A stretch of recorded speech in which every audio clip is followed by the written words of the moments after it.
10 para 5. Bom, a gente está gravando a primeira aula de catecismo, né? Primeiro, eu acho que a gente precisa saber o que é catecismo, né?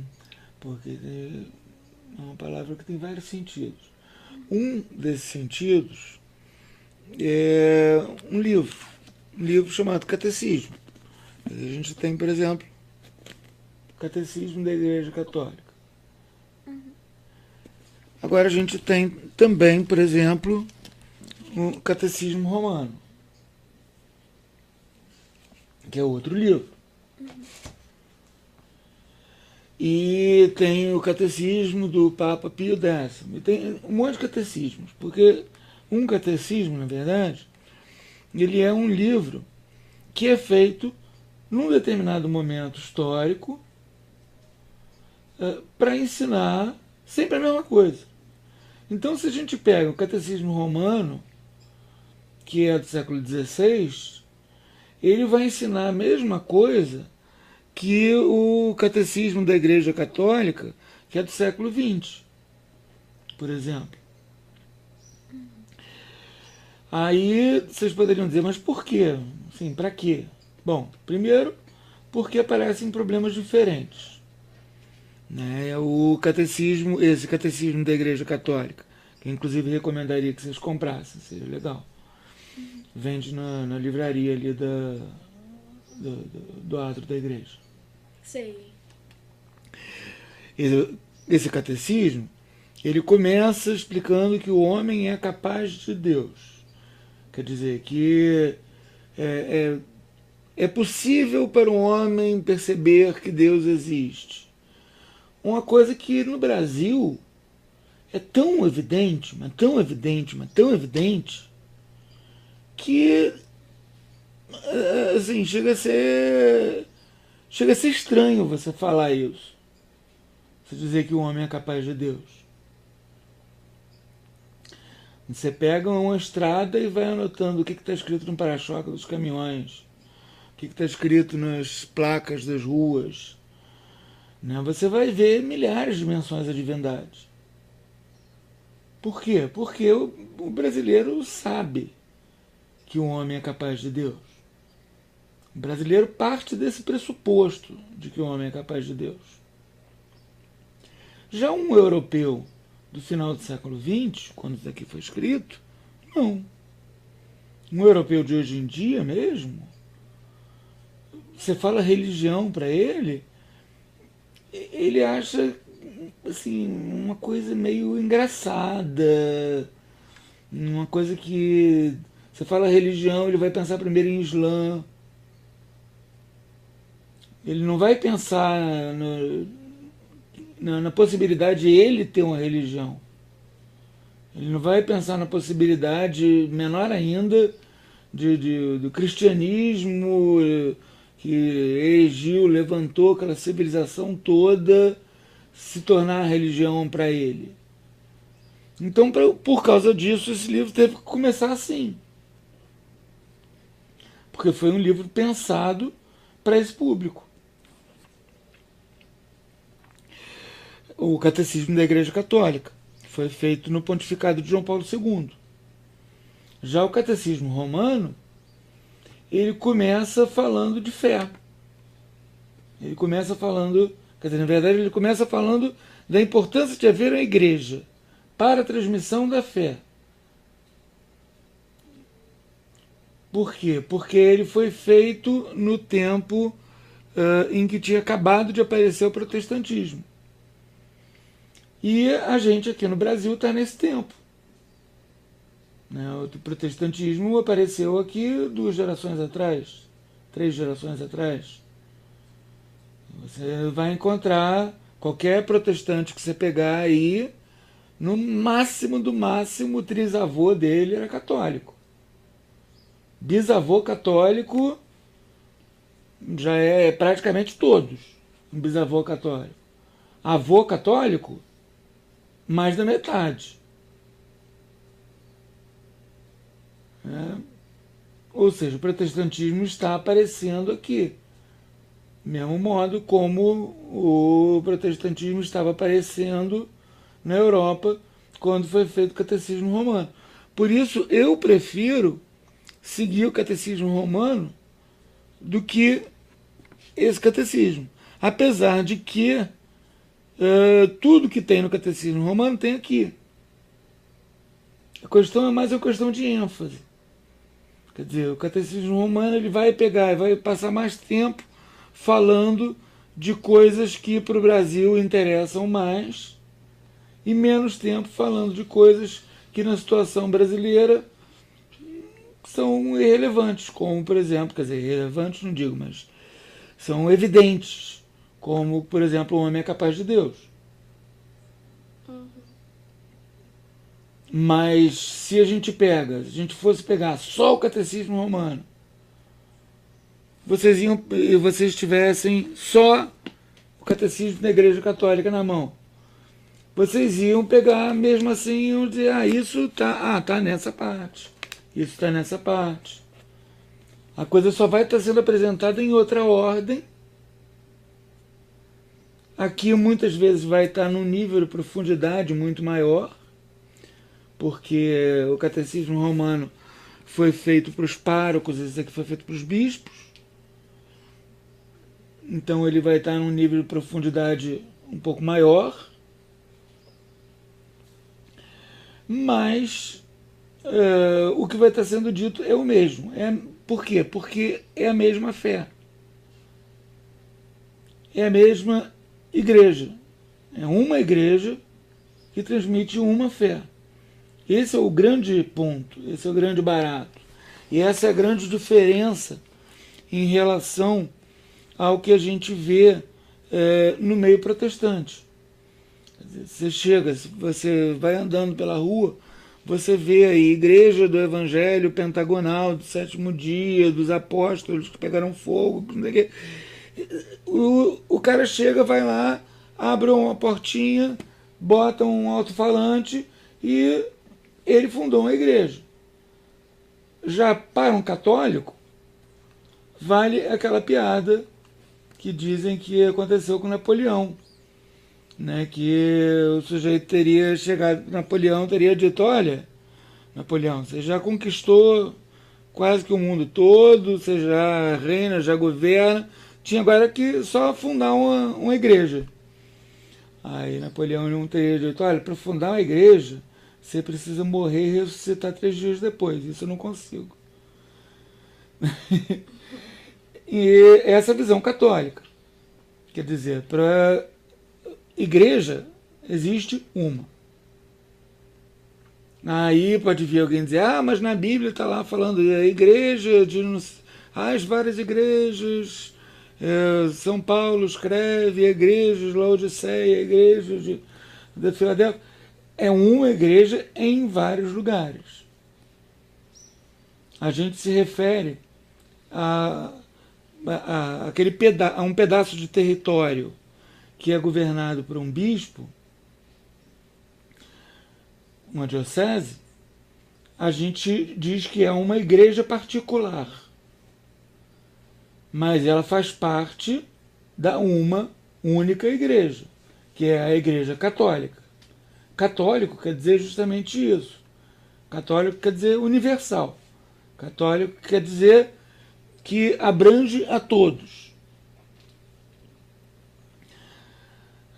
É até interessante, né? Você estava aí falando outro dia de medicina holística, não sei o quê.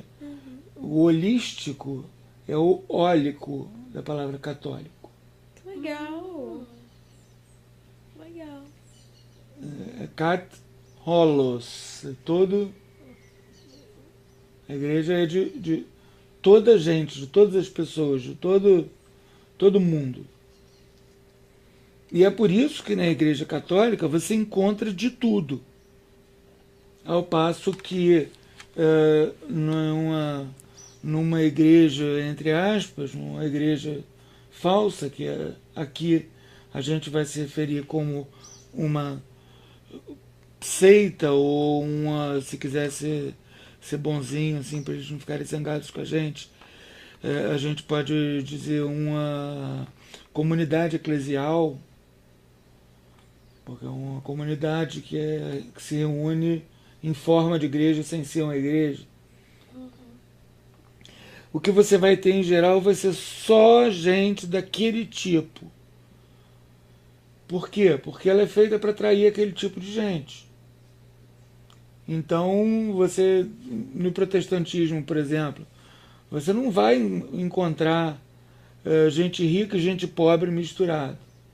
É muito difícil. Em geral, o que você vai ter vai ser ou uma seita que é para os bacanas ou uma seita que é para os pobres. E dentro da seita que é para os pobres, você vai encontrar uma seita que é para os pobres de moral rígida e uma outra seita que é para os pobres com moral mais frouxa. Por exemplo. Já vi. Né? O que acontece é justamente isso. Só as oceânicas que eu conheço. Pois é. Já a Igreja Católica, ela é católica. Você vai encontrar de todo tipo de gente ali dentro.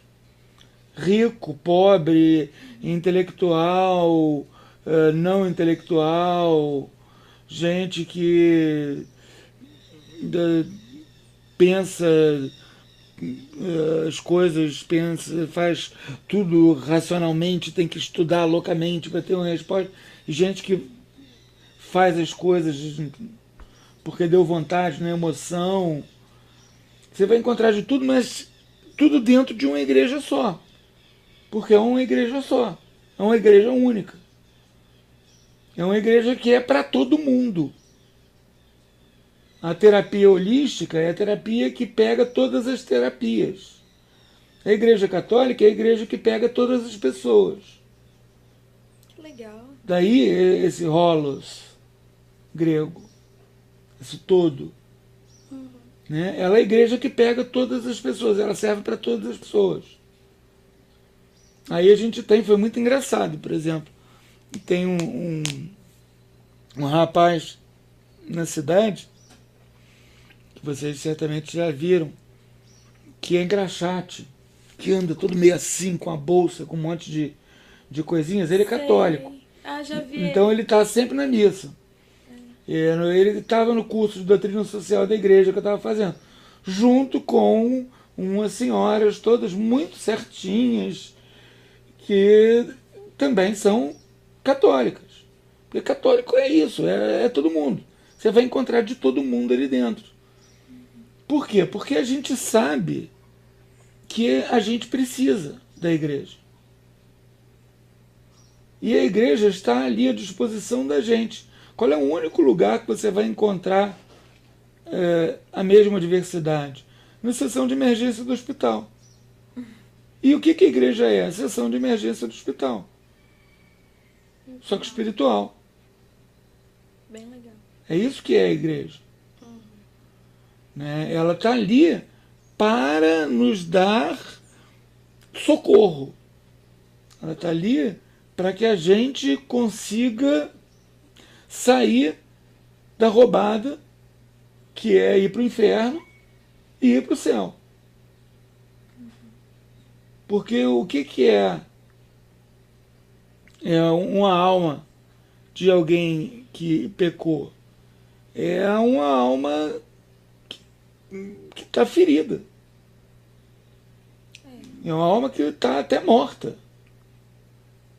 Seria também para recuperar essa pessoa, para que ela consiga viver de novo em sociedade. Também.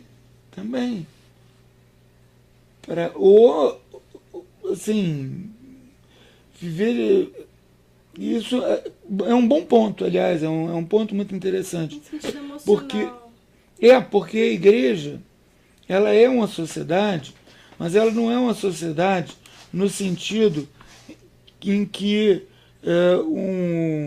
um protestante percebe lá a denominação dele como sendo uma sociedade. Quer dizer, aquele grupo de amigos, aquela coisa quase maçônica, né, dos amigos que se ajudam, os irmãos que se entreajudam.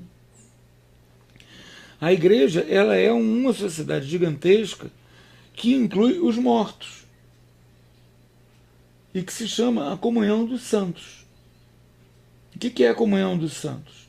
Ela é a união da igreja militante, que somos nós, que estamos aqui correndo atrás, tentando escapar do inferno, a igreja padecente, que são aqueles que morreram na graça de Deus, mas sem serem perfeitamente santos, tendo ainda um monte de apegos desordenados a coisas que não deveriam, e que estão no purgatório, e a igreja triunfante dos santos do céu.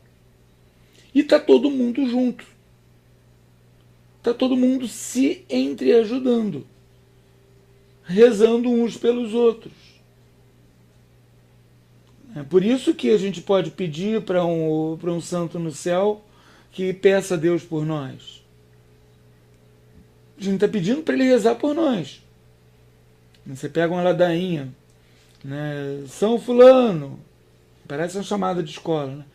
Aí todo mundo responde: rogai por nós. Rogai é pedir, né? Peça a Deus por nós. São Beltrano, rogai por nós. São Ciclano, rogai por nós. São Fulaninho, rogai por nós. Quer dizer, a gente está pedindo a eles que rezem pela gente. E é isso que a gente faz na igreja o tempo todo, de várias maneiras. Na missa você vai ter uma intercessão por todos os que estão vivos dentro da igreja, todos os que morreram na esperança da ressurreição, quer dizer, os que estão no purgatório. Ao mesmo tempo, a gente vai encontrar isso nas orações que a gente vai fazer. A gente vai encontrar isso em toda... No próprio texto de quando se vai ministrar um sacramento, quer dizer, você vai lá casar na igreja, em algum momento vai ter a menção aos santos que estão ali em volta, etc. Por quê? Porque está todo mundo junto. A igreja católica, ela inclui todo mundo mesmo, inclusive todos aqueles que morreram na graça de Deus. Inclusive todos os batizados, todos que foram batizados. Qualquer batismo válido. O que precisa para um batismo ser válido? Precisa que tenha sido usado água, não cerveja. Os alemães uma vez perguntaram. Foi uma... Sério. Tem um livro muito legal, eu mostro para vocês depois, que são só coisas que foram perguntadas para a igreja, né, e as respostas oficiais dadas pelos papas.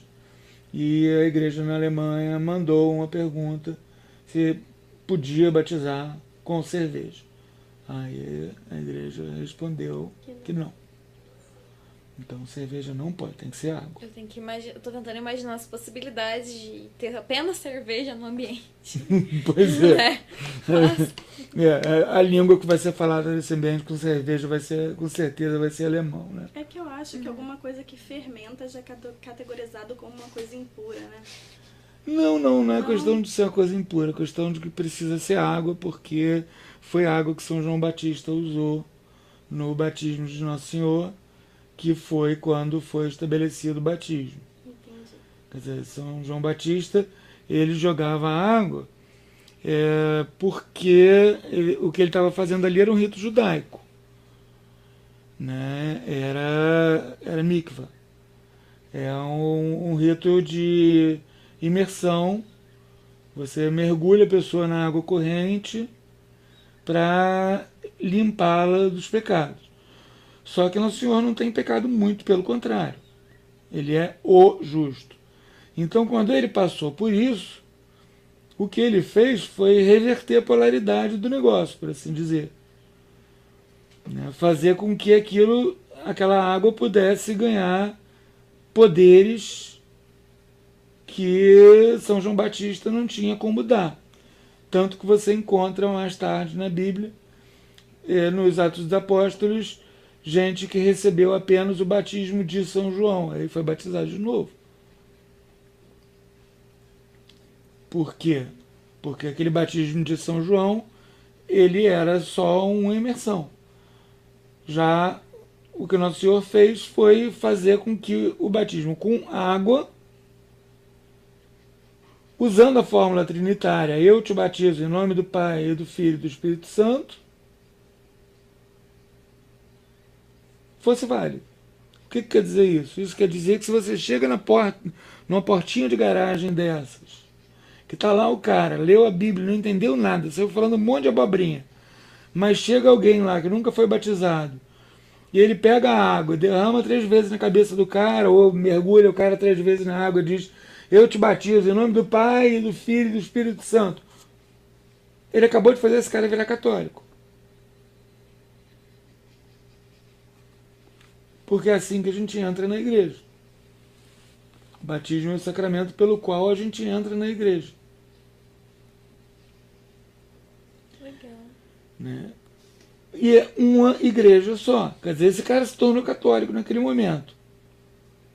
Então, se ele fosse converter depois, ele depois chegar a perceber que a Igreja Católica é a única e verdadeira igreja do nosso Senhor Jesus Cristo, aí ele vai bater lá na porta do padre e dizer, eu quero me converter, o que eu faço? Ele não vai ser batizado de novo. Ele já foi batizado, o batismo dele é válido. Ele foi batizado com água, em nome do Pai, do Filho, do Espírito Santo, tendo a intenção de fazer o que está na Bíblia, o que a igreja faz, funcionou. Uma criança pode batizar uma outra criança. Um muçulmano pode batizar uma outra pessoa. Por exemplo, já houve histórias de muçulmanos ou de judeus que sabiam que aquilo era importante para o sujeito e foram lá e batizar, tendo a intenção de fazer o que a igreja faz, derramando água, dizendo, usando a fórmula trinitária, eu te batizo em nome do Pai, do Filho e do Espírito Santo. Aquele cara está batizado. Existe até um batismo de desejo, que esse a igreja definiu depois de um caso, que a igreja em geral ela define as coisas por causa de uma pergunta, né? Alguém que pergunta, aí a igreja vê que é necessário responder. Normal. Então teve um rapaz judeu, isso na Espanha, que se converteu, estava se convertendo ao catolicismo. Então ele estava tendo aulas de catecismo. Os outros judeus descobriram, não gostaram e queriam matá-lo por causa disso. Aí estavam correndo atrás dele para matá-lo. Aí ele pensou, eu vou me batizar.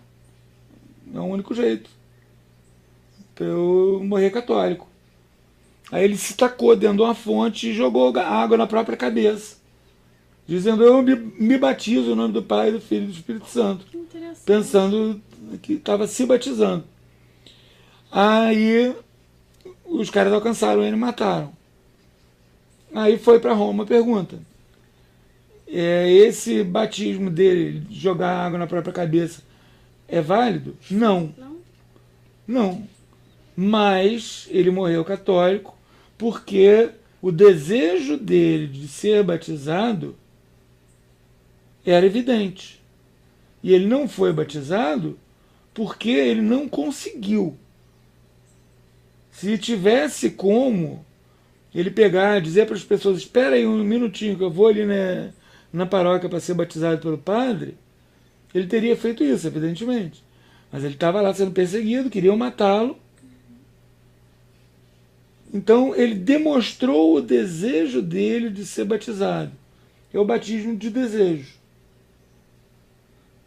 E aí ele teve, aí foi reconhecido esse batismo dele. Né? É isso que faz alguém entrar dentro da igreja, é o batismo. Né? E ainda um outro, que é o batismo de sangue.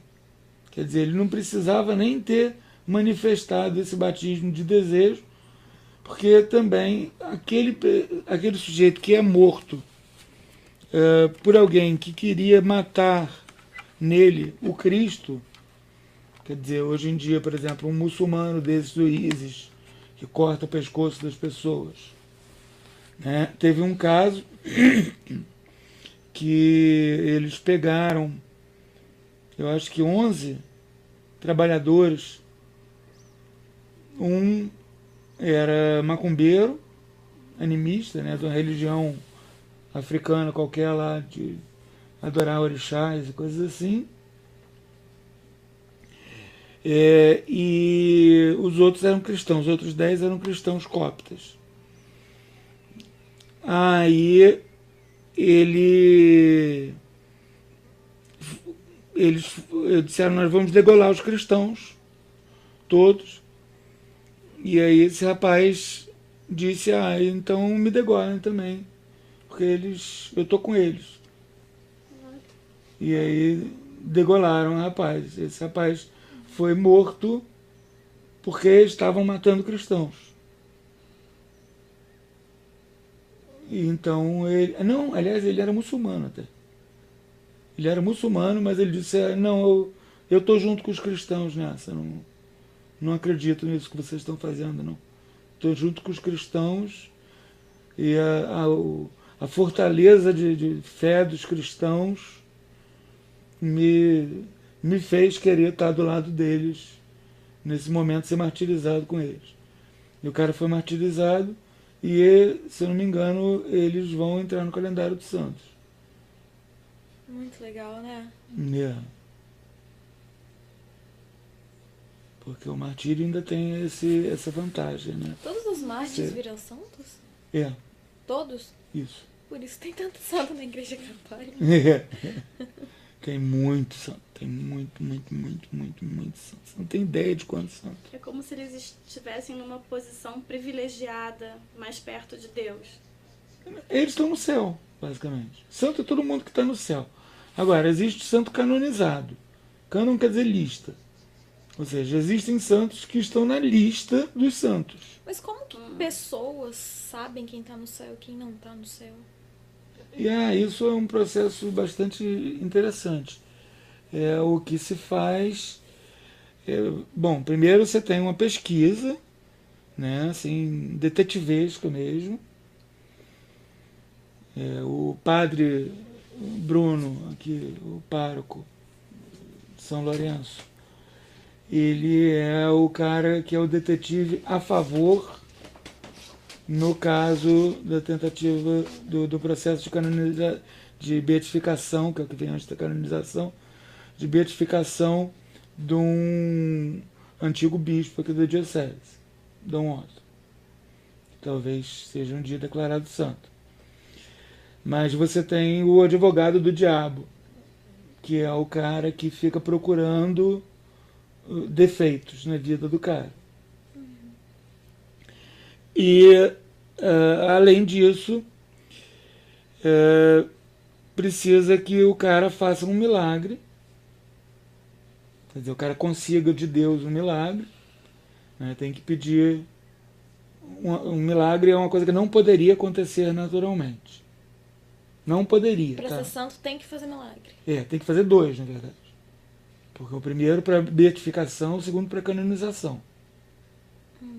Então você tem por aí alguns beatos que ficam esperando um milagre, anos a fio, esperando um milagre, porque ninguém reza para eles, ninguém pede para eles fazerem esse milagre. Então, e como porque funciona?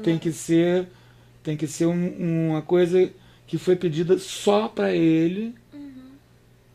Aí essa coisa tem que acontecer logo, irreversivelmente. Mas como funciona? Por exemplo, eu peço pro santo, não é mais fácil eu pedir direto para Deus? Por que pedir pro santo antes? Esse irmão. Você pede para ele, eu pedi para Deus. E você pede para Deus também. Todo mundo junto, tá todo mundo junto. É como se eu estivesse falando, vai lá, conversa com Deus pra mim. Justamente, você que tá Uhum. ah, olha, papai tá zangado comigo porque eu andei fazendo besteira. Vai lá, fala com ele por mim. Entendi. Entendeu? É exatamente isso. A gente andou fazendo besteira. Enquanto a gente está aqui, a gente está sempre fazendo besteira. Mas é para isso que a gente tem a confissão. É por isso que a gente pode e deve se confessar. Para a gente voltar à graça de Deus.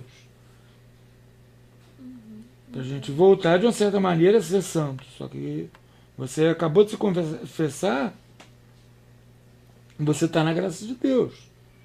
Se você morrer, você não vai para o inferno. Vai para um purgatoriano danado, mas não vai para o inferno. Aí a gente precisa se confessar com alguém específico ou pode ser com qualquer pessoa? Você precisa se confessar com alguém que recebeu o poder de perdoar os seus pecados, de alguém que recebeu o poder de perdoar os seus pecados, de alguém que Padre recebeu o apenas? poder de perdoar os seus pecados, de alguém que recebeu o seu poder desde Nosso Senhor Jesus Cristo. Você pega o finalzinho do Evangelho segundo São João, você vê que Nosso Senhor dá o poder de perdoar os pecados. Ele diz: aqueles a quem perdoardes os pecados, eles serão perdoados. Aqueles a quem vocês reterem o pecado, os pecados serão retidos. E aí esse poder ele foi sendo transmitido de bispo em bispo, Então, e o bispo transmite ele para o padre. A gente O só bispo pode- tem ele plenamente. O padre tem na medida em que o bispo der. Quer dizer, imagina que tem um padre que você que depois que o cara foi ordenado e tudo, o nego descobre que esse padre ele é muito fraco com os pecados da carne e tem uma chance muito grande dele ficar muito tentado se ele se aproximar de mulheres bonitas, etc. Aí o bispo pode chegar e dizer para ele: olha, você só pode ouvir confissão de homem e de mulheres acima de 80 anos de idade, por exemplo. e essa parte dos pecados retidos, como que funciona? São os pecados que o padre não pode perdoar, que não é qualquer padre que pode perdoar. Mas aí eu morro. Deus me perdoa, né?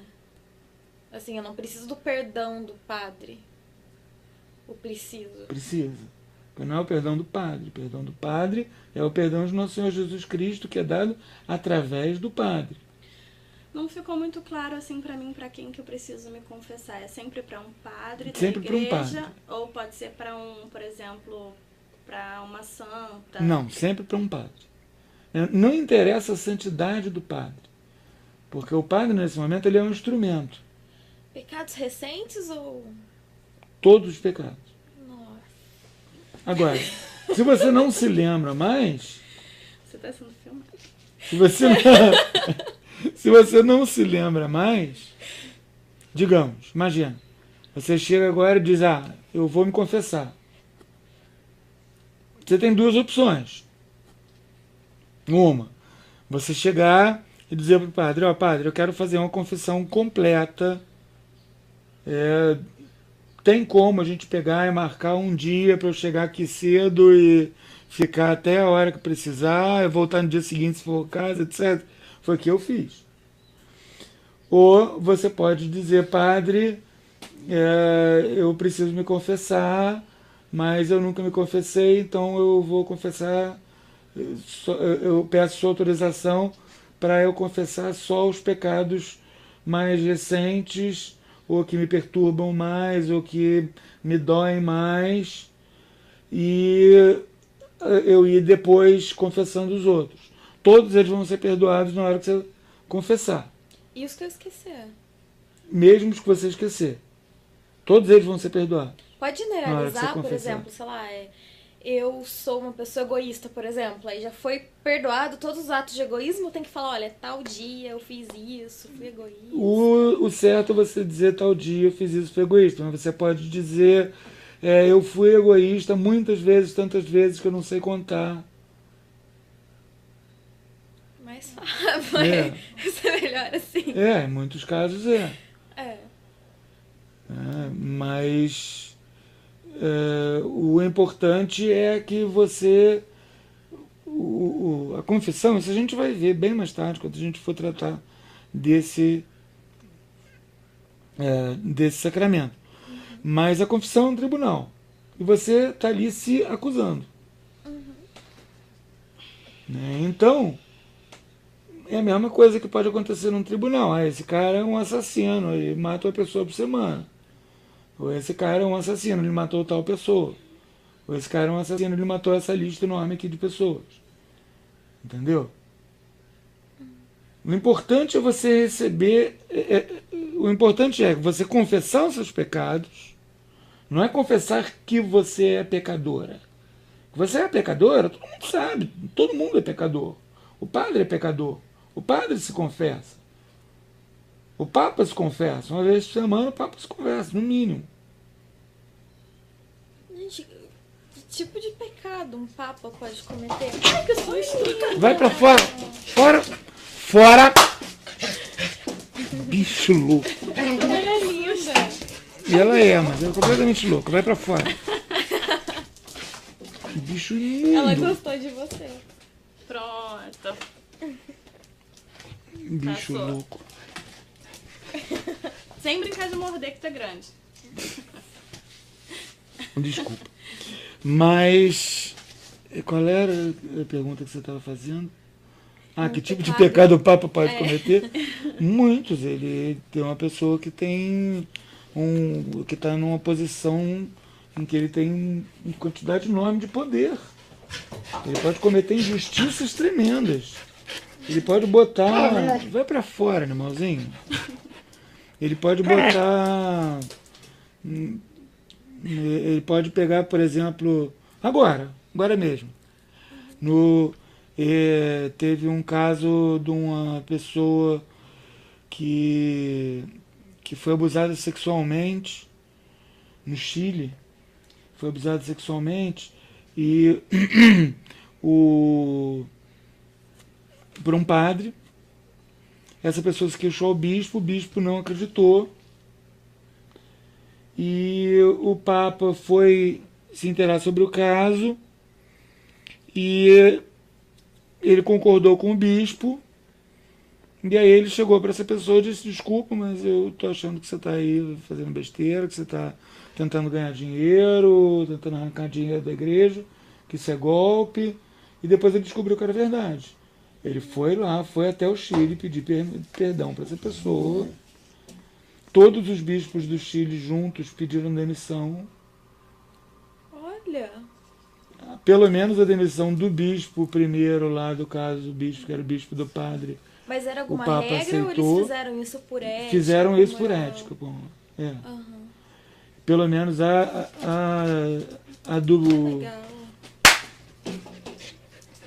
do bispo desse rapaz que foi abusado sexualmente, esse bispo que não acreditou, o padre aceitou, o Papa aceitou, mas quer dizer, provavelmente o Papa deve ter se confessado de como ele tratou esse rapaz. Mas peraí, quando ele se confessa, o que eu digo em confissão pode ser usado contra mim? Nunca, jamais. Então, se ele disse em confissão, o bispo não poderia usar isso contra ele. Não poderia falar, olha, ele fez isso mesmo. Não, a confissão, o segredo da confissão é absoluto. Já houve, inclusive, vários padres que foram martirizados, que se recusaram a violar o segredo da confissão. Para você ter uma ideia de como ele é absoluto, tem um canonista canadense, o Pete Ver, que... Vai pra fora, animal! Peraí, deixa eu tirar esse bicho daí e fechar a porta. Não precisa não, pode deixar de cheiro. Vamos isso? Vambora. Vai lá. Fora! Fora! Ela foi pro colo, você Tem desculpa.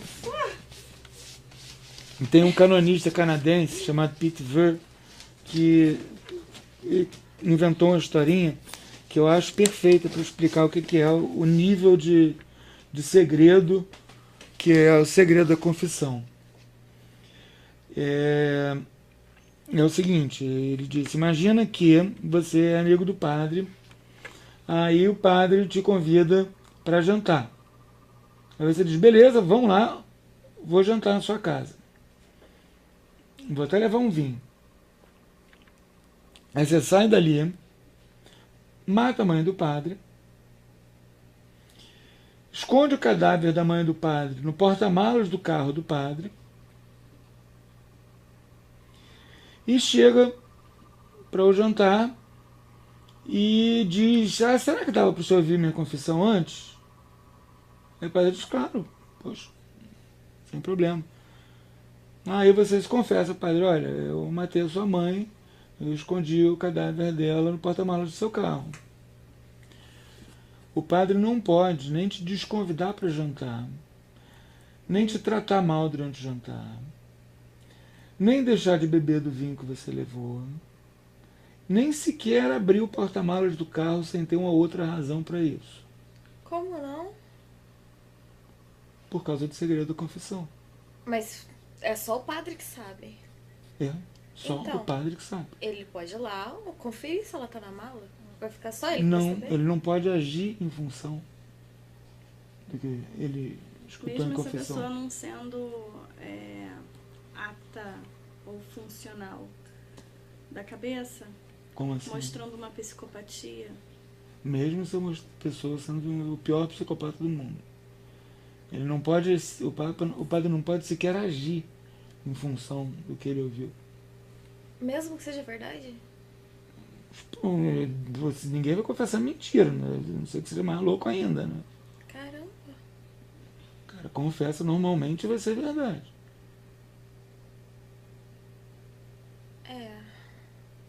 É que eu tô pensando se o cara for louco, né? Sei lá.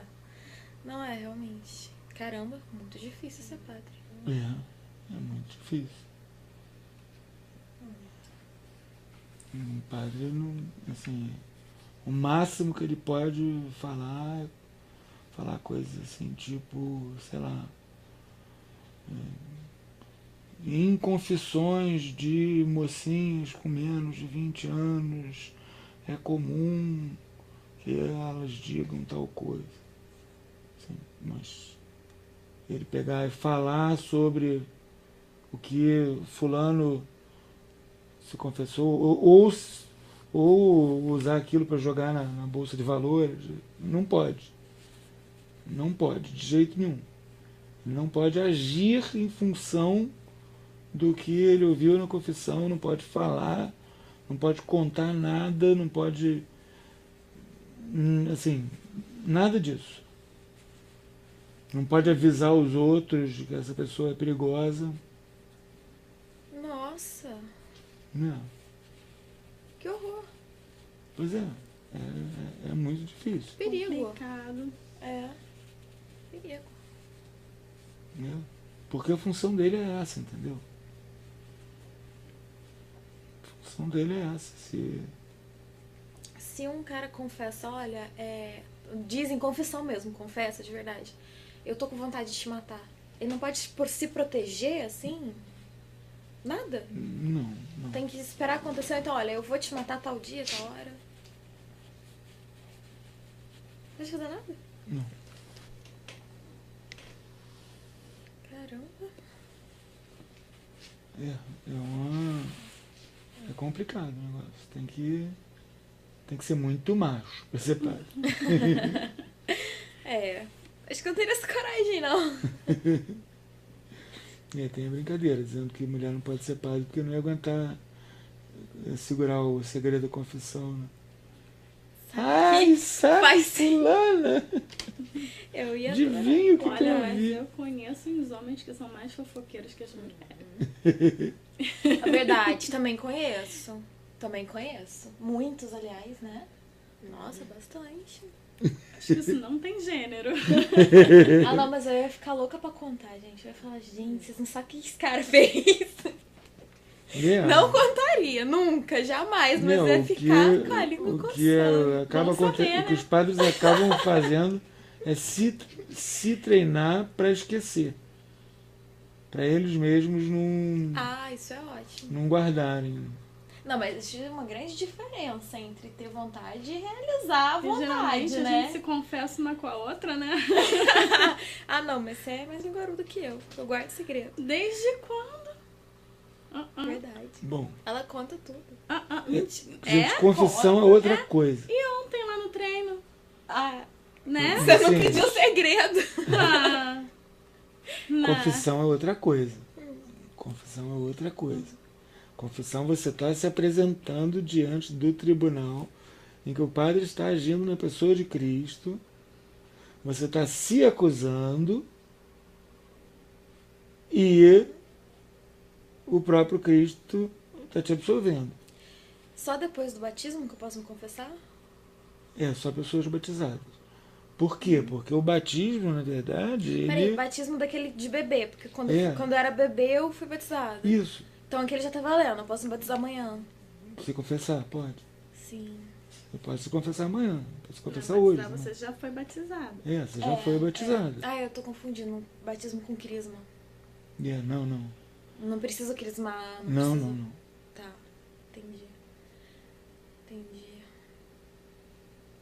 Já pode se confessar assim que você quiser. E, inclusive, para isso, se for no meu canal no YouTube, né, www.youtube.com/Carlos Ramalhete Brasil, ou você vai em www.carlosramalhete.com.br e clica no ícone do YouTube, tá na mesma? Talvez seja mais fácil. Você encontra uma série de 10 videozinhos de 10, 15 minutos cada um de preparação para a confissão. Que legal! Como você se preparar para a confissão. Vou assistir. É. Então, assim, por exemplo, eu morro hoje, sem confessar nada.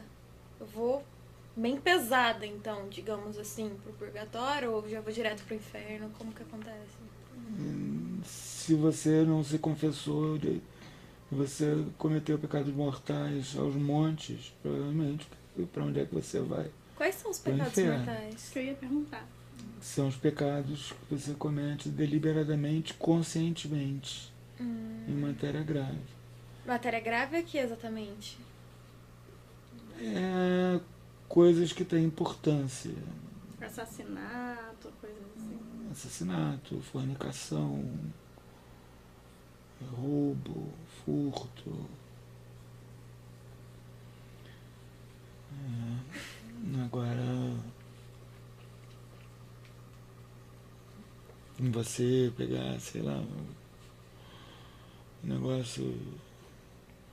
eu tenho mania de que os livros têm que ficar com a capa todos com as letrinhas viradas para lá. E aí você vira um livro desse. Isso não é pecado, não é matéria grave, entendeu? Entendo. Mas o que você comete deliberadamente, conscientemente. Fornicação, pecado mortal, por quê? Porque você está usando para se divertir o que foi feito para outra coisa. Então, toda vez que um homem e uma mulher transam sem o objetivo de gerar filhos, a fornicação, mesmo que esteja no casamento? Toda vez que um homem... Não. Se eles estiverem fechados à vida, vai ser pecaminoso. Quer dizer, se eles usarem uma camisinha ou a mulher tomar uma pílula, por exemplo, Sério? aí vai ser pecaminoso. Não é que eles têm que transar querendo ter filhos, mas não pode estar impedindo de ter filhos. Nossa. Porque você tem duas funções. O sexo tem duas funções: unitiva e procriativa. Você não pode separar essas funções. Quer dizer, você não pode ter sexo só para procriar, sem ser para unir.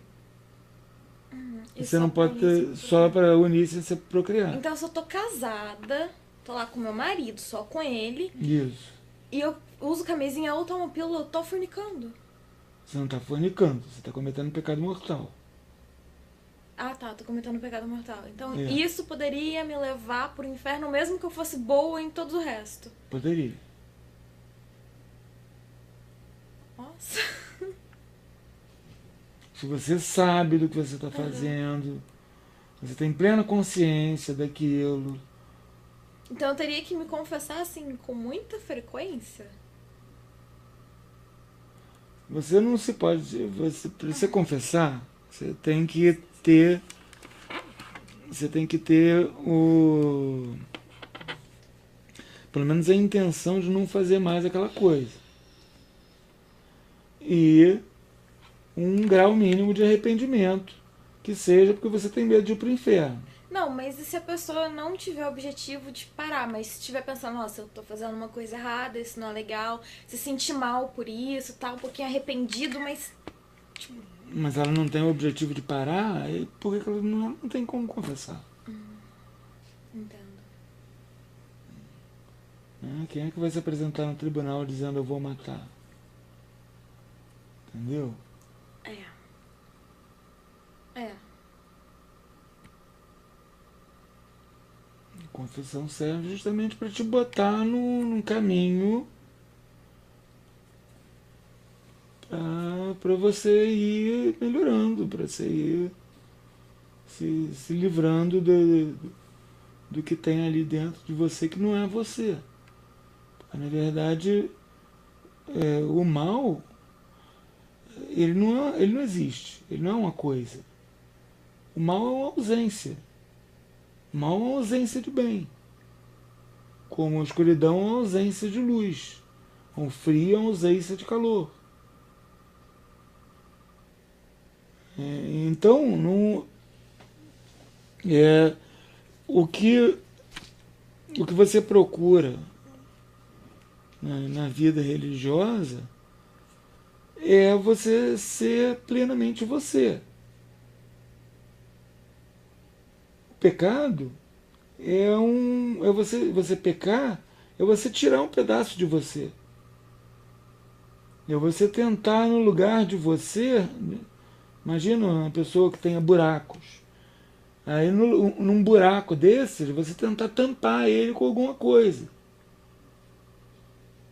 Entendeu? Você está tentando tampar ele com alguma coisa que não é você. Você está tentando tampar um buraco em você com uma coisa que não é você. E quando eu me confesso, como se eu estivesse preenchendo esses buracos? Quando você se confessa, é como se você estivesse lavando esses buracos.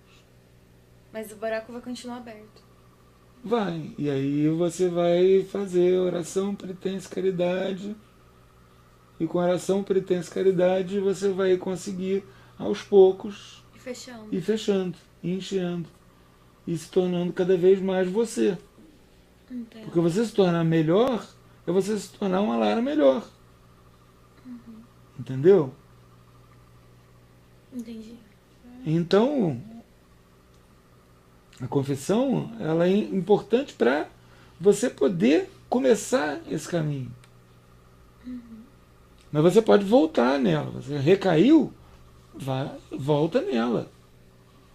Se você for ver, por exemplo, imagina a paciência que não há de ter um padre que é o capelão de um colégio para rapazes adolescentes, ouvindo quantas vezes eles se masturbaram, por exemplo. Cada vez que o sujeito vai lá, adolescente, é muito comum isso em adolescentes. E eles se confessam bastante? E não sei. Depende do adolescente, né? Mas o adolescente que esteja tentando Fazer as coisas certas. fazer as coisas certas, com certeza o padre vai cansar de ouvir ele dizer que ele se masturbou de novo pela enésima vez. E com relação ao perdão de pecados no sentido de quanto mais você perdoar os outros, os seus pecados também serão perdoados, nesse caso. Na medida que você perdoa os outros. Como que isso entra nessa situação? Isso não é. Bom, a gente está pulando loucamente a matéria, né? A gente Não tem a ver com perdão de pecado. Não, é porque a gente estaria falando de igreja. Mas tudo bem, vamos completar isso. Desculpa, então. Não, é só porque a gente foi entrando, eu também, né? Entendi. Fomos entrando, fomos Não, saindo da segue o seu matéria. ritmo, então. Tem Mas quando você comete um pecado, qualquer pecado que você cometa, você vai ter consequências temporais do pecado. Pecado mortal, você vai ter também consequências eternas. Consequência eterna do pecado é justamente você ir para o inferno, você perder a graça de Deus. Você perde a graça santificante. No batismo você ganha a graça santificante. Uma pessoa que foi batizada aos 20 anos de idade, por exemplo, ela não tem que se confessar antes de ser batizada. Ela é batizada, quando ela é batizada, ela se torna uma pessoa nova, ela ganha a graça santificante. Só que todo pecado que ela cometer depois desse batismo válido, esse primeiro e único batismo, todo pecado mortal que ela cometer, quer dizer, um pecado cometido deliberadamente, conscientemente, matéria grave, o que acontece? Ele vai perder a graça santificante. Se morrer, vai para os quintos. Passar um caminhão por cima, vem o capetinho buscar. Agora, e os pecados que não são cometidos deliberadamente, conscientemente, em matéria grave, mas mesmo assim são pecados? Né? A implicância lá com o toque do cara de virar um livro ao contrário. As besteirinhas que você faz, a piadinha de mau gosto que você faz, fere alguém, que você nem pensou antes que iria ferir, todas essas coisas são pecados veniais, eles não são pecados mortais, você não vai para o inferno por causa deles. Mas eles vão ter consequências temporais. Quais são essas consequências? Basicamente, elas vão te endurecer o coração. Santa Catarina de Sena, ela comparou isso a jogar lama na janela por onde entra a luz da graça de Deus. Você vai estar jogando lama na janela, até um ponto em que não entra mais luz nenhuma, você não consegue mais aceitar a graça de não pecar, que está sempre sendo oferecida ali, mas não entra luz nenhuma. É o caso, por exemplo, de um bandido monstruoso, qual era? Fernandinho Beiramar, que ficou pelo telefone orientando os caras para cortar a orelha do sujeito e fazer o sujeito comer a orelha. Comer a própria orelha. Ele perguntando pelo telefone, e aí, tá gostoso? Que horror! Pois é. E ele preso na cadeia, né? O cara que mandou fazer isso, falando. Um monstro desses é um cara que jogou tanta lama na janela, cometeu tanto pecado, que para ele se converter, vai precisar de uma graça muito, mas muito, mas muito especial, que consiga atravessar aquela lama toda. Existe? Existe. Existe e está à disposição dele. Isso que é o principal. Eu não sei se foi... A graça está sempre, a graça da conversão está sempre à disposição da gente, ali do lado da gente. Eu acho que foi o padre Fábio de Mello que disse, não tenho certeza, que para você chegar a se arrepender, você já tem que ter sido tocado antes por Deus, para você ver que foi errado e chegar a se arrepender. Justamente. Sem o toque divino, nem isso, nem nesse nível você consegue por si próprio. Já é, arrependimento já é a aceitação da graça que Deus dá.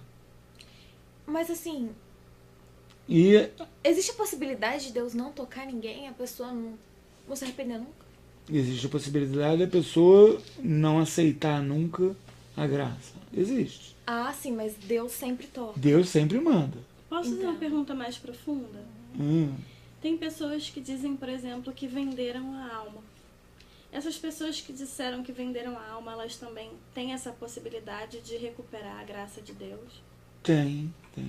Se arrependerem? Se arrepender. Se arrependeu, Vai confessou fazer os a pecados confissão, pro padre. vai fazer uma abjuração dos pecados. Tem um amigo meu que passou por isso, inclusive. Sério? Sério. Ele era satanista, vendeu a Pode alma ao comentar. demônio. Conheço. Conhece a figura? Conheço. Pois é. Conheço. E como que foi pra ele se libertar? Como foi essa experiência? É. Não precisa citar nomes, mas... Não, é melhor mas nem só- citar. Não, Melhor não nem- cita, mas como foi o procedimento? Ele se confessou, aí o padre fez um pequeno exorcismo em cima dele, e aí ele fez uma abjuração de todas aquelas... Tudo aquilo que ele tinha jurado, ele abjurou, basicamente. Ele jurou, ele desjurou. Desjurou. Ele jurou aquilo ao contrário, diante do Santíssimo Sacramento. Se ele não lembrar tudo que ele jurou... Lembro, isso lembro. Mas aí, justamente, voltando ao que você estava, que foi a sua pergunta inicial,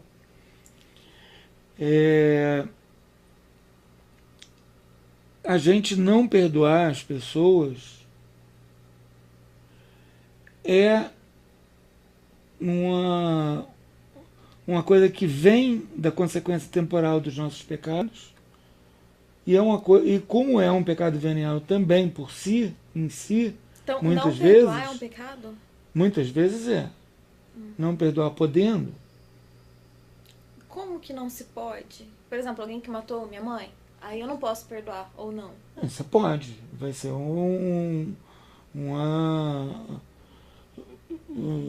você perdoar vai ser uma coisa muito virtuosa, você fazer isso. Quando não se pode perdoar? E você vai lá e perdoa, não sei. Não, você sempre pode perdoar. Isso que eu estou dizendo. Pelo visto, não existe assim, um pecado que seja completamente imperdoável. Completamente imperdoável só a pessoa que ela mesma se nega a aceitar o perdão. A pessoa que diz, não, meu pecado é tão grave que ele nunca vai poder ser perdoado. Deus não tem o poder de perdoar o meu pecado. E isso é chamado pecado contra o Espírito Santo. O sujeito que acha que Deus não consegue perdoar o pecado dele. Aí esse, porque ele se recusa, ele não vai... Acha que não merece o perdão, né? Acha que não merece desfrutar da graça porque ele fez uma coisa muito grande. E aí se nega a ser perdoado. Ele acha que o pecado dele é tão grande, tão gigantesco. Então, um assassino pode ser perdoado, um estuprador pode ser perdoado. Pode. Todos eles podem ir pro céu. Pode. Só que não vai ser fácil. Por quê? Porque todo o pecado vai ter essa consequência temporal. Essa consequência temporal, a gente vai se livrar dela no purgatório com dor. Ou na terra, com oração, penitência ou caridade. Dor, tortura ou sofrimento psicológico? Psicológico não, mas o sofrimento na alma. É como fogo, é o que... Como fogo. o que se Existe sabe a é que possibilidade de como eu fogo. pagar aqui as coisas que eu já fiz? Existe e é a melhor pedida. Ah. Porque São Tomás de Aquino diz que a pior das dores aqui é menor do que a menor das dores do purgatório. Quer dizer, a pior dor que você possa ter aqui, a dor do purgatório é pior. Eu passei por dores horríveis. Eu peguei fogo da cintura para baixo. Os caras me escovavam as queimaduras todos os dias para tirar a carne morta. Era uma dor que não tinha morfina que segurasse. Eu imagino. Era uma coisa assim horrível, É melhor esquecer. que eu não desejo absolutamente ninguém, mesmo que Nem pro Fernandinho eu Beiramar. acho, nem Fernandinho Beiramar. Assim. Eu não desejo isso a ninguém. É um troço horroroso. E o purgatório é pior. Então, eu aceitar isso como penitência é ótimo. Então, por exemplo, tô com uma dor de dente. Ao invés de tomar o Dorflex, eu penso, não, vou aceitar isso com penitência pra pagar meus pecados. Madre Teresa fazia isso, inclusive ela de propósito não ia no dentista para ela ter dor de dente e ela poder usar isso como penitência. Esse Olha. Santo Tomás de Aquino, ele foi um pedagogo, não foi? Foi, ele é o padroeiro dos professores. Não, então, eu tinha mania de fazer isso com Dos penitência. estudiosos também. Minha mãe falava que eu era louca. Não é uma penitência. Madre Teresa fazia isso. E é santa, canonizada. Mas aí, resultado, você perdoar as pessoas é uma forma de caridade. Então você está se livrando dessas consequências temporais. E é esse o perdão que você está tendo, entendeu? Você não está tendo um perdão de um pecado mortal porque você perdoou os outros. Mas você está tendo perdão das consequências de pecados veniais e mortais, das consequências temporais de pecados veniais e mortais, porque você perdoou os outros, porque você está fazendo a caridade. Entendeu?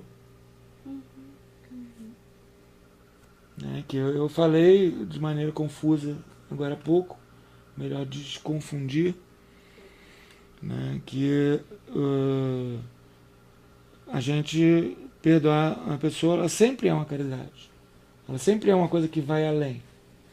A gente não perdoar em si, o ato, a ausência de perdão em si, ela não é pecaminosa, ela não pode ser pecaminosa.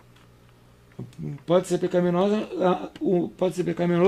o modo como a gente faz isso, né? A gente botando mais ódio ainda na equação, por assim dizer.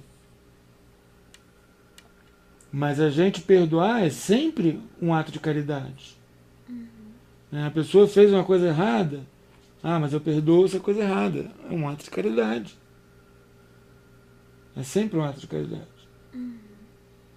E aquilo te absolve de alguma coisa dos seus próprios pecados. Justamente, aquilo te ajuda a limpar essa tua janela. Entendeu? Do mesmo modo como você dá uma esmola para o mendigo. Entendi, concordo. Do mesmo modo como você protegeu uma pessoa que está em perigo. Então, Ou do mesmo modo como você passar a tarde em oração.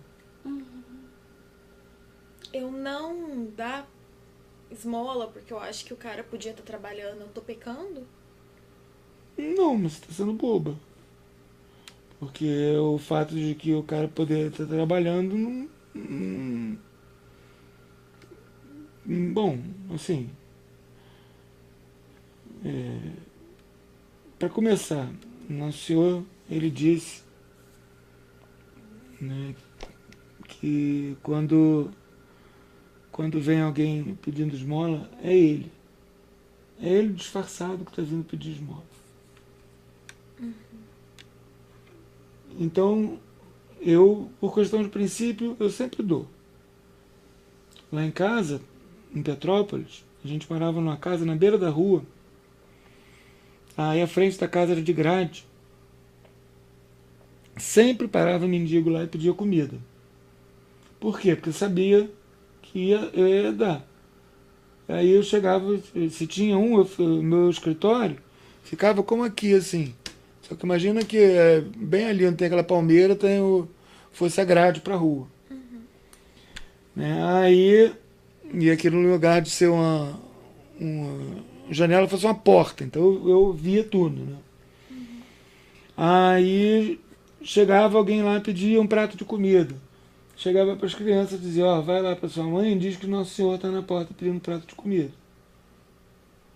Aí eles iam e levavam. Que ele disse, né, que vocês me deram água quando eu tinha sede, me deram de vestir quando eu tinha fome, quando eu estava nu, me deram comida quando eu tinha fome, foram me visitar quando eu estava preso. Quando isso? Cada vez que fizeres isso a um dos seus irmãos, é a mim que eu faço. Então eu não posso olhar pelo contexto, cara é jovem, saudável, vai trabalhar. Tem que olhar pelo contexto. Isolar o cara e pensar, não, vou fazer pra Deus, não é pra ele. É melhor você fazer isso, entendeu? Para sua alma é melhor você fazer isso. E eu fazendo isso, eu vou estar sendo perdoada pelas outras coisas que eu fiz? Já vai estar isso, vai estar te ajudando. É como Vai ele estar te falou, preenchendo. a representação de lavando a janela, né? Lava um pedacinho da janela. Lava um pedacinho da janela. Ou na outra metáfora, vai estar te preenchendo um pouquinho num buraco. Vai estar te preenchendo de verdade, entendeu? Mesmo que eu faça isso com raiva, tipo, vai trabalhar, cara, que merda, tipo, não, né? Não, é porque outro dia, não é isso, é porque outro dia eu tava sentada com um amigo meu no calçadão. Nós ficamos 1 hora sentados. Em 1 hora passaram 4 homens pedindo esmola. Os 4 jovens e os 4 aparentemente saudáveis. Inteiros, assim, sabe? Então eu pensei, cara, sabe, tem o meu quintal que tá precisando ser capinado, R$250 o dia. Vai lá. Se ofereceu, Não. oferecesse. Seria uma caridade também. Seria uma outra forma de caridade.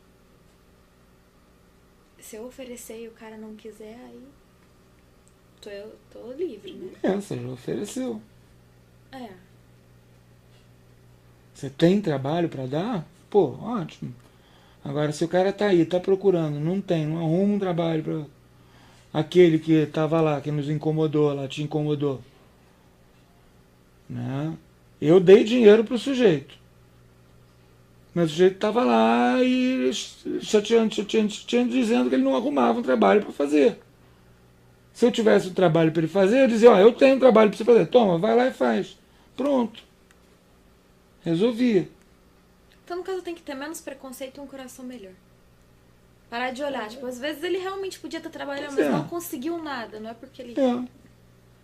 Parar de julgar e abrir o coração. Se você tem mesmo um quintal para ser capinado, que você topa, que você vai oferecer para ele, poxa, você está fazendo caridade, você está oferecendo trabalho, está ótimo. A caridade, penitência, oração e caridade, entendeu? São essas 3 coisas. Penitência, oração e caridade. Você perdoar os outros é uma forma de caridade. São essas 3 coisas que vão te livrar das consequências temporárias dos pecados e vão tornar mais fácil não pecar. Mas se confessa.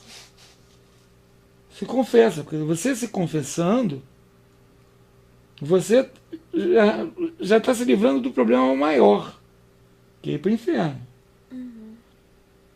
Você já está se abrindo infinitamente mais para a graça. Se, por exemplo, eu tô planejando seriamente me confessar, e essa parte não é exemplo, é verdade. Tô pensando aqui um dia que eu posso fazer isso.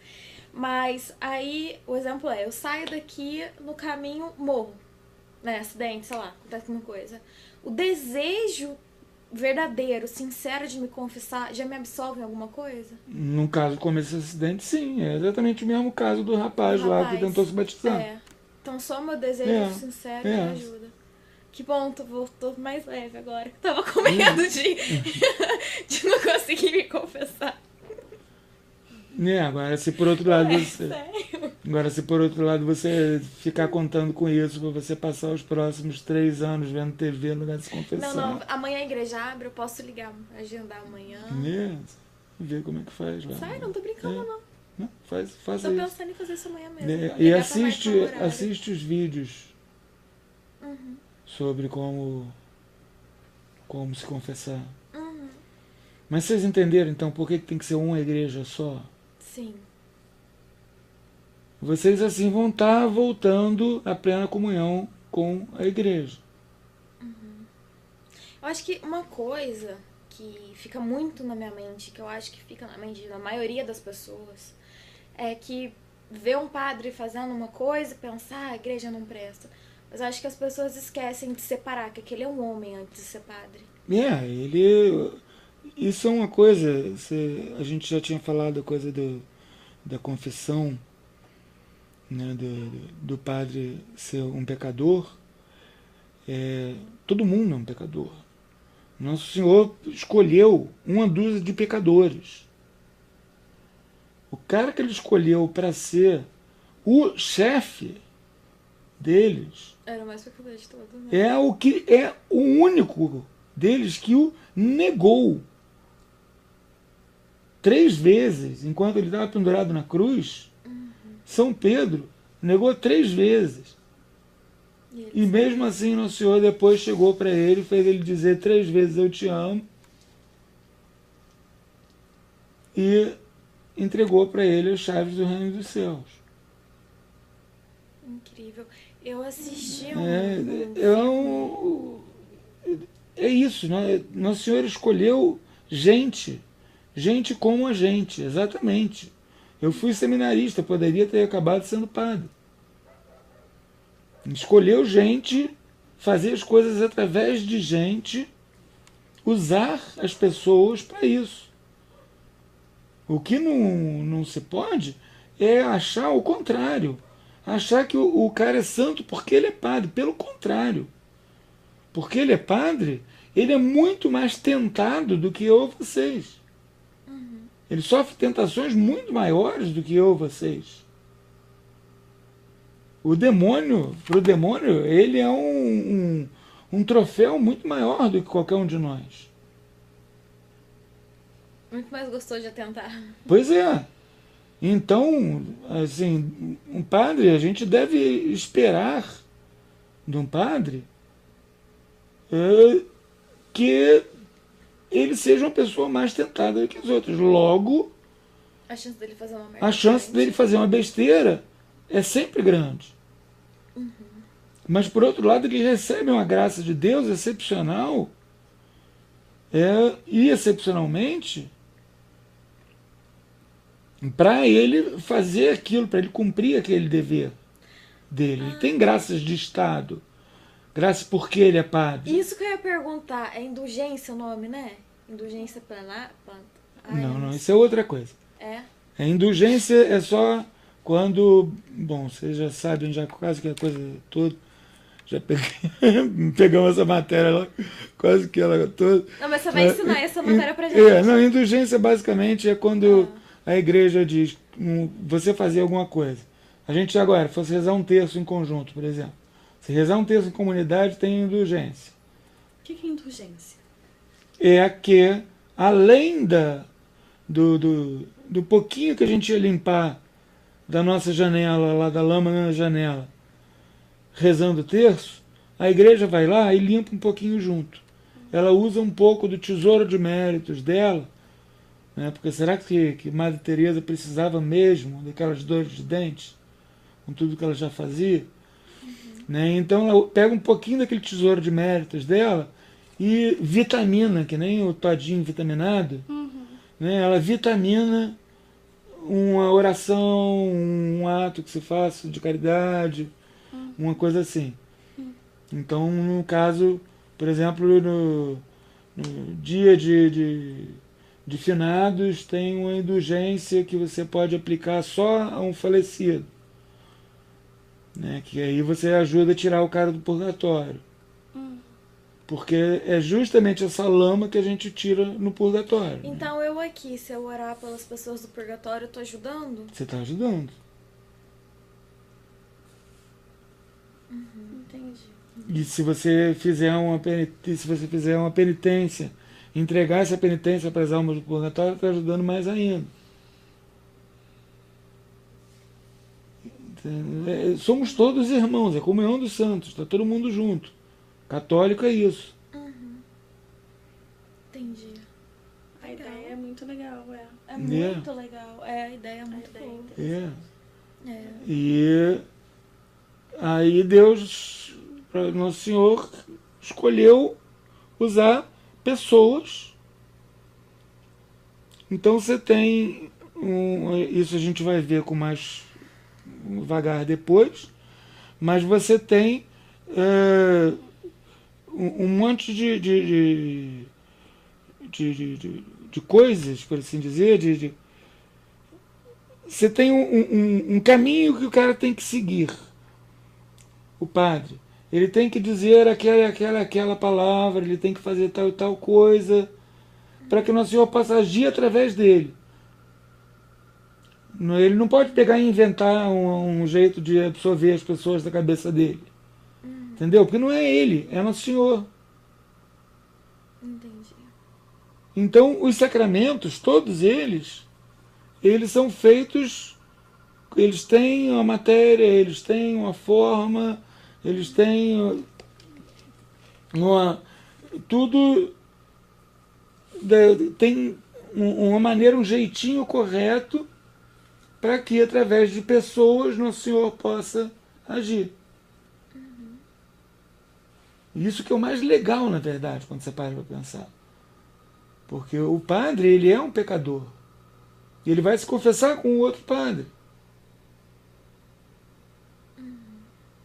Entendi. Vocês já viram aquele filme A Missão? Acho que não. Não é. Falando assim, eu não lembro. Não, Como que é? são os missionários jesuítas que vão ali divisa do Brasil com o Paraguai, aquelas bandas, Nunca vi, não. no tempo dos bandeirantes, dos índios, etc. Vocês gostam de ver filme? Então o dever de casa de vocês querendo dever de casa, dever de casa de vocês vai ser ver esse Não, foi filme. só curiosidade se A tinha. missão, tá bom. A Missão. Eu tenho ele em Vamos. DVD, eu posso emprestar para vocês aqui. Será que não tem Netflix? Será que tem no Netflix? Deixa eu ver Se a Talvez. gente vê com a sua mãe. Tá. Sua mãe vai adorar ver filme com a gente. Beleza. Pode ser. Falando em dever de casa, não tá no nosso horário? Não sei, nós tivemos 1h21. 6h20 agora? Vocês queriam 1h30, né? Então, vamos deixar por hoje. É. Amanhã a gente continua falando de fé. Né? Hoje a gente estava falando da igreja, Uhum. aí a gente entrou Em perdão de pecados. no sacramento, perdão dos pecados, Uhum. que é um dos modos como a igreja age, né? Mas o mais importante é a gente entender essa questão da santificação mesmo. Entender que o papel da igreja é nos santificar. É fazer a gente ser santo como o Pai é santo. Uhum. Né? E nos ajudar a melhorar, a ir melhorando. Aí, com isso, a gente consegue encontrar uma razão, consegue encontrar um uso para a dor, para o sofrimento, para tudo que tem de ruim na vida. Né? A gente falando de encontrar um sentido, né? O sentido teológico, né? Eu posso explicar para vocês. E o resto só na prática. Sentido teológico, então, é se aproximar de Deus? Justamente, Ser se aproximar como de Deus, ser como Aham. Deus. Cada santo, ele é isso. Vocês já viram, já repararam nas rosáceas que tem na frente de algumas igrejas, um troço redondo, assim, uma janela redonda, com raiozinhos, tipo uma coisa de bicicleta. Uhum. Aquela rosácea, ela significa Deus e os santos. Que Você legal. tem Deus no centro e você tem os santos, que cada um é como Nosso Senhor Jesus Cristo em um aspecto. Que incrível. Né? São Francisco é pobre como Nosso Senhor Jesus Cristo. São Tomás de Aquino é sábio como Nosso Senhor Jesus Cristo. São Luís, rei de França, é bravo como Nosso Senhor Jesus Cristo. Que legal. Né? E aí você tem aquilo ali, cada um, de uma certa maneira, Ramificação. reflete Deus. A gente vê um reflexo de Deus nele. Incrível. Né? Deus é aquele sol no meio. Uhum. E cada um deles é um reflexo. E é muito legal. E isso é a igreja. Né? A igreja é una, santa, católica, apostólica. Essa igreja que é uma só. Essa igreja que é santa, porque ela é composta dessa santidade. Na medida que a gente é pecador, o que quer dizer isso? Quer dizer que a gente está cheio de buraco. Mas o que tem de inteiro da gente está na igreja. Muito legal. E ela é católica, quer dizer, ela é para todos, para o rolos. Uhum. E ela é apostólica. Ela vem desde os apóstolos. O padre tem esse poder não porque ele é simpático, não porque ele estudou, não por nada disso. Ele tem esse poder porque o bispo deu esse poder. O bispo tem esse poder porque recebeu de outro bispo, de outro bispo, de outro bispo, de outro bispo, de outro bispo até um apóstolo. Porque a missa, ela é o encontro místico entre o esposo, que é Cristo, e a esposa, que é a igreja. E a igreja não é lésbica.